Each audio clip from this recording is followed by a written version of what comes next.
Inés Núñez de la Parte, bienvenida, y gracias por acompañarnos hoy aquí en estos recuerdos que suponemos que son dolorosos para ti.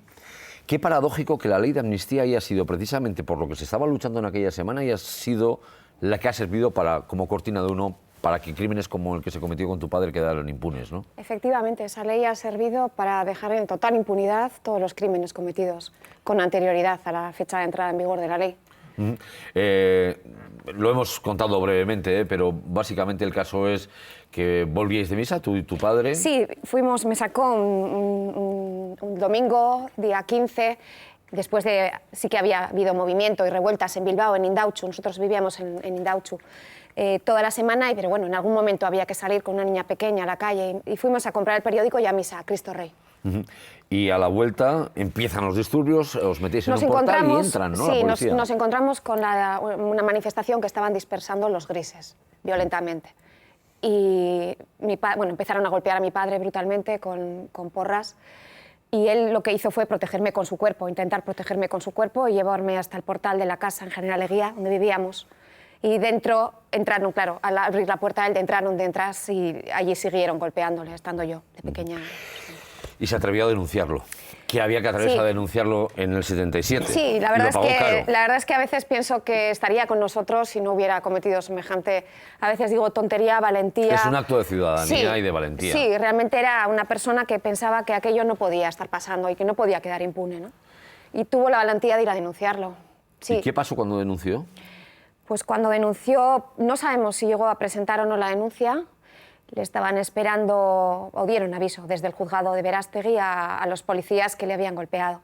Se presentaron allí de paisano, pero con pistola, y le obligaron a entrar en una furgoneta, de aquellas famosas furgonetas de los grises, que luego gente más mayor me ha estado hablando, ¿no?, de cómo eran.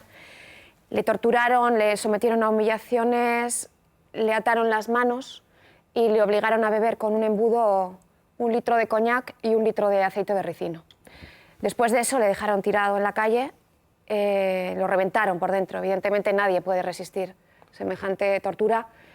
Mi padre era un hombre muy alto, fuerte, deportista, y resistió 13 días de una agonía lenta y espantosa porque tenía un corazón muy fuerte. Estuvo ingresado en el hospital, pero ya sabían todos que no podía salir adelante porque estaba destrozado. Inés, han sido décadas de silencio, décadas, además literalmente, muchas décadas de silencio. Al final, cuando tú sabes cómo muere tu padre, porque te lo cuenta tu madre y eres mayor de edad, y empiezas a pensar que merece la pena, igual que tu padre se acercó a la comisaría a denunciarlo, merece la pena seguir denunciándolo. Esto debe ser un poco genético, sí, yo eras creo. un poco ese... Sí, soy bastante justiciera, incluso lo era antes de saber cómo había muerto mi padre, y realmente me ha marcado la vida, ¿no?, ya el saber esto. Creo que es algo que no puede quedar así. ¿Y a qué puerta llamas? Porque en ese momento cuando tú empiezas a decir vamos a revisar este caso, vamos a ver qué pasó, vamos a ver si encontramos culpables, vamos a buscar reconocimiento, no estaban los mecanismos. No, vamos a ver, todavía hay problemas. La historia hay que contarla desde el momento en el que asesinan a mi padre. Una semana después se presenta un policía en casa con dinero para mi madre, diciendo que se habían equivocado, que habían investigado a la familia y que la familia estaba limpia. Y que querían de esa forma taparlo con dinero, mucho dinero. Y mi madre, que en ese momento se acordaba de los baldes de sangre que había limpiado, y mi padre, que tuvo hemorragias de sangre, diarreas espantosas, tuvo una agonía espantosa, les dijo que no, bueno, que se fueran. Y entonces amenazaron con que si mi madre hablaba, me matarían a mí y a ella. Mi madre no se quedó callada porque necesitaba medios de vida y pidió ayuda. Y entonces, a partir de ese momento, lo que ocurrió fue que vivimos amenazadas. Y yo he tenido una infancia absolutamente extraordinaria. Yo no he tenido, como decirlo, excursiones del colegio, no he ido ni una sola excursión, no entraba por la puerta de las demás niñas, iba por la portería, venía una profesora a buscarme a casa, me llevaba por otra puerta, en fin. Con miedo, siempre con miedo. Yo no sabía por qué, pensaba que mi madre, como mujer viuda, era especialmente sobreprotectora de mí, no lo entendía hasta que me lo contaron con 18 años, ¿no? Pero yo tenía una infancia extraña.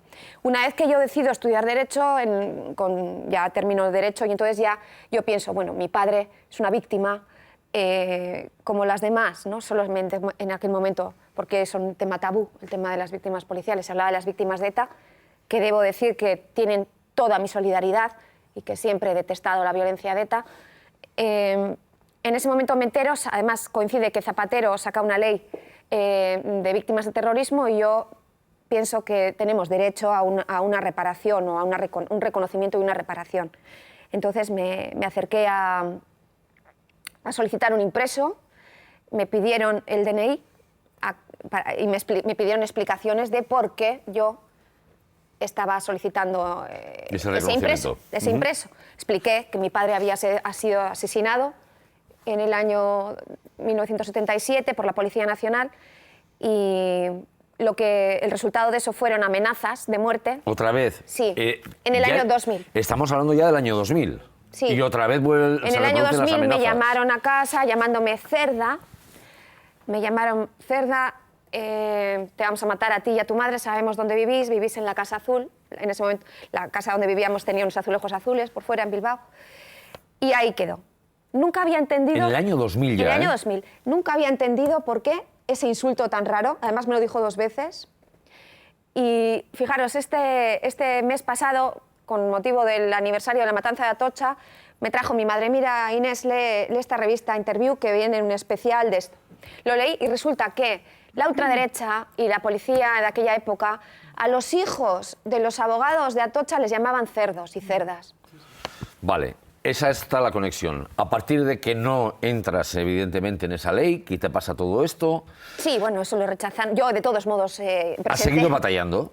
Sí. Vale, bueno, ¿has seguido batallando? A ver, bueno, desde ese momento, reclamando tus derechos. Desde ese momento, lo cierto es que ahí nos asustamos mucho y no hicimos nada más.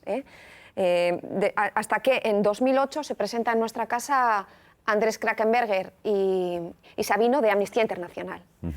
Porque habían tenido noticia de la historia a través de un primo mío, sobrino de mi padre, que les contó todo esto. Y entonces se activa. Y entonces se recurre en este caso a una instancia vasca, ¿o no? En ese momento ya Amnistía Internacional estaba ejerciendo una tarea para el gobierno vasco, que era hacer el informe para Jon Mirena Landa. Sí, era concretamente Argitus, ¿no? Era la sobre violación de derechos humanos. Y entonces este caso es así como lo supieron. Y se quedaron, claro, impactados, porque estaba convenientemente tapado por todo el aparato del Estado. ¿Cómo está ahora mismo la situación? O sea, tu situación de reconocimiento por parte de las instituciones como víctima de abusos policiales, ¿está hecha, no está hecha? ¿Te han dado algún tipo de satisfacción después de haber recorrido todo ese camino tan largo y tan difícil? Bien. Por parte del Gobierno vasco ha habido un reconocimiento mediante ley. Ahora es ley, en su momento fue, en el año 2012, un decreto de reconocimiento de víctimas de sufrimientos injustos, que es un eufemismo para referirse a las víctimas policiales y de la Guardia Civil. En aquel momento, en el año 2012, es cuando se hace público que existimos, pasamos de la nada más absoluta a ser víctimas de segunda y se hace un reconocimiento y una indemnización por vía decreto, hasta de las víctimas policiales hasta el año 78.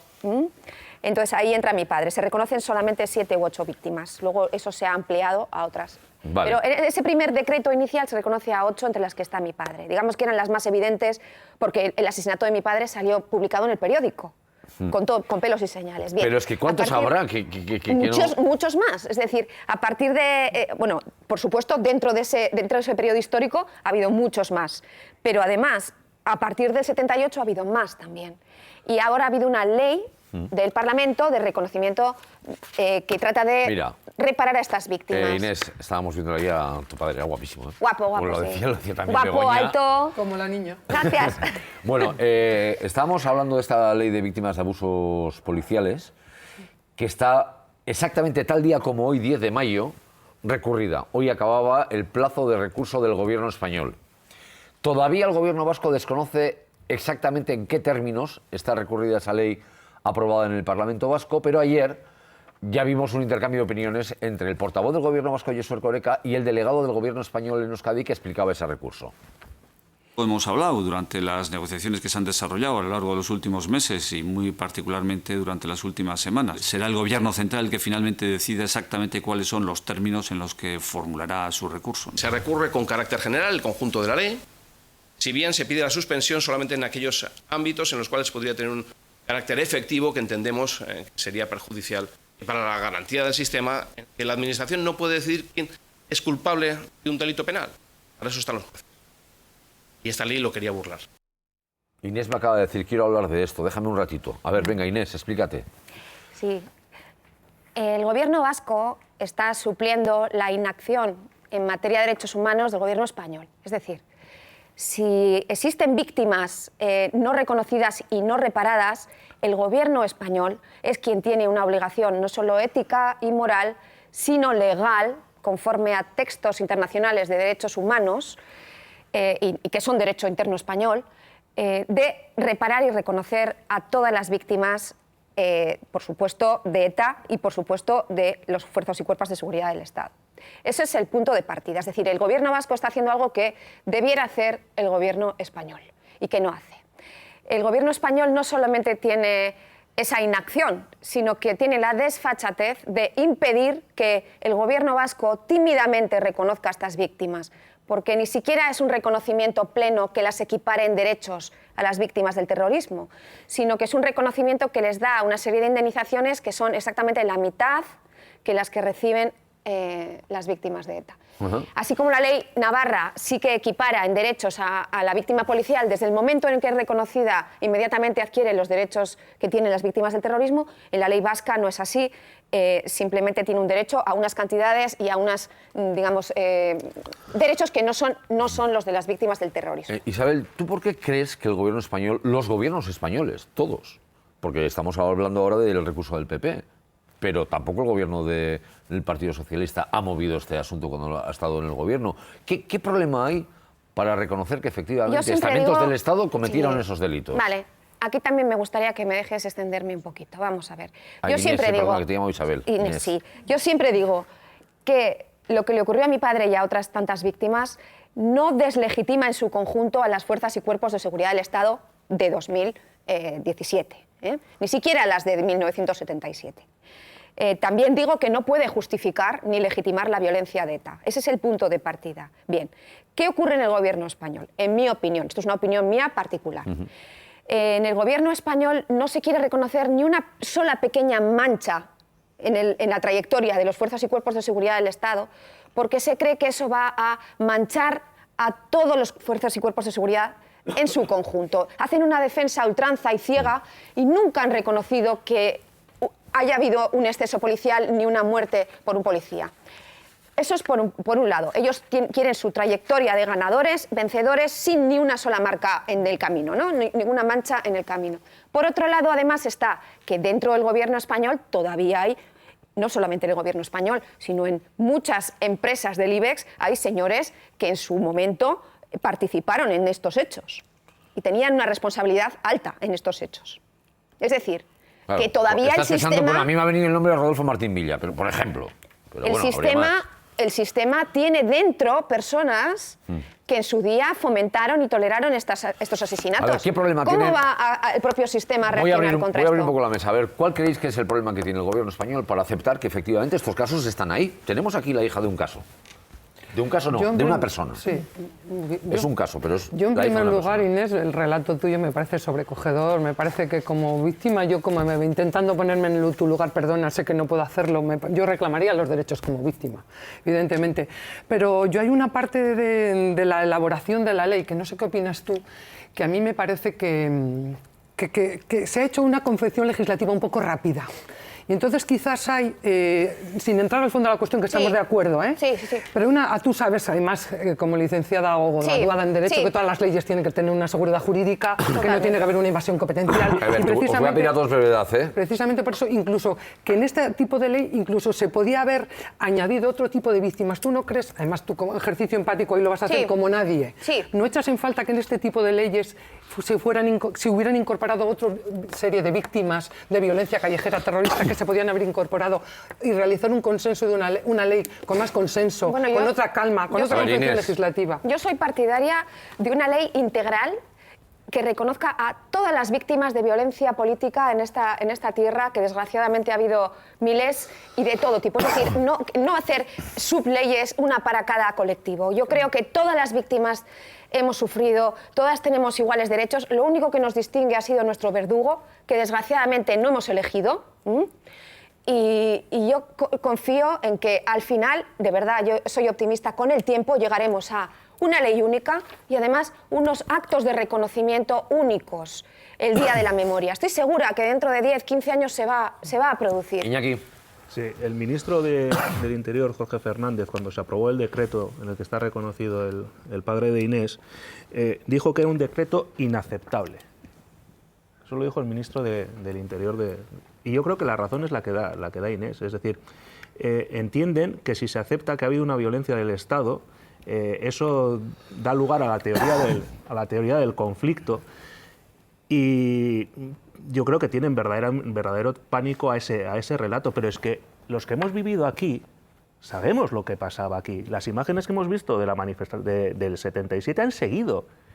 En el 78 vimos a la policía en Orereta, después de lo de Germán en Iruña. Hemos visto lo que ha ocurrido. Sabemos de esos casos, de esas muertes, de esos apaleamientos en la calle. Guillermo, en Navarra se montó una buena cuando se hizo el homenaje. Sí, bueno, se montó una buena bronca política, digo. Navarra, casi la mitad del Parlamento decidió no ir. El recurso que va a presentar ahora el Gobierno también vendrá motivado porque es que recurrieron por completo la ley Navarra, por cierto, votada también por el Partido Socialista, en donde suspendieron absolutamente toda la ley y simplemente dejaron pues hacer un homenaje a las víctimas, pero claro, no se podía poner qué víctimas eran porque eso formaba parte de la ley, se tenía que decir en comisión parlamentaria, con lo cual, bueno, aquello fue un absoluto despropósito. Se les criticó, bueno, fue una auténtica barbaridad y gente que ha sufrido la violencia policial, en este caso era violencia policial y de grupos de extrema derecha, pues bueno, casi fueron pues de... A mí me gustaría, si puedo añadir algo.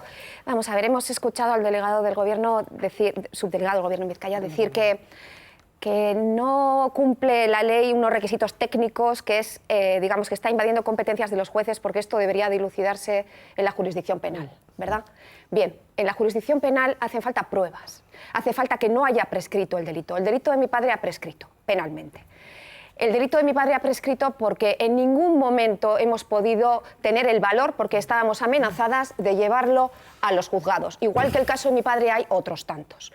El aparato del Estado ha trabajado con ahínco en borrar pruebas. La fecha de defunción de mi padre en el registro civil fue borrada y sobrescrita y ponía 86. Monté un pollo y dije, inmediatamente quiten esto de aquí. Han vuelto a sobrescribir 77. Hemos recibido amenazas. Es decir, ¿cómo se puede exigir un método de evaluación equivalente al del derecho penal cuando las pruebas no se pueden tener? Porque los médicos en aquel momento... En la partida de función pusieron que mi padre había muerto de cirrosis, cuando lo único que se atrevieron a decir es el médico tuvo el valor de poner y presenta contusiones en algas, etcétera, etcétera. ¿Sabéis lo que hicieron el médico y otros amigos en ese momento? Poner un dinero para mí, hicieron una colecta, porque tenían un cargo de conciencia total. Ni siquiera el cura que atendió a mi padre en su última confesión tuvo el valor de decir nada. Y lo que hacía, su forma de compensarme, era todos los viernes en el colegio venía a dar misa y acordarse de mi padre. Esta es la situación.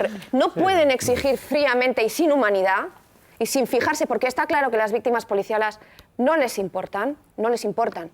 ¿A ti te han llamado líderes de partidos políticos responsables, no ya líderes, responsables de partidos políticos interesándose por tu caso, diciendo, a ver, ¿qué tal estás? Háblanos, cuéntanos, ¿qué es tu caso? ¿Podemos avanzar? Sí.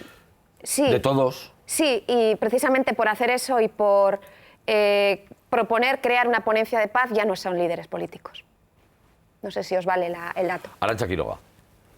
Bueno, yo no he dicho. Vale, lo he interpretado yo, lo he dicho yo. Arantxa Quiroga. Yo creo que vivimos ahora en un momento bastante importante e interesante para el reconocimiento de todas las víctimas. Y yo creo que ahora mismo el PP está en minoría, habría una mayoría importante dentro del Congreso en el que está el PSOE, que debería de escuchar al PSE de Euskadi, en el que está el PNV y en el que está Podemos, para realmente hacer una ley nueva, integral, en el que se reconozca absolutamente todo. El problema, Eugen, es que tienen el Tribunal Constitucional.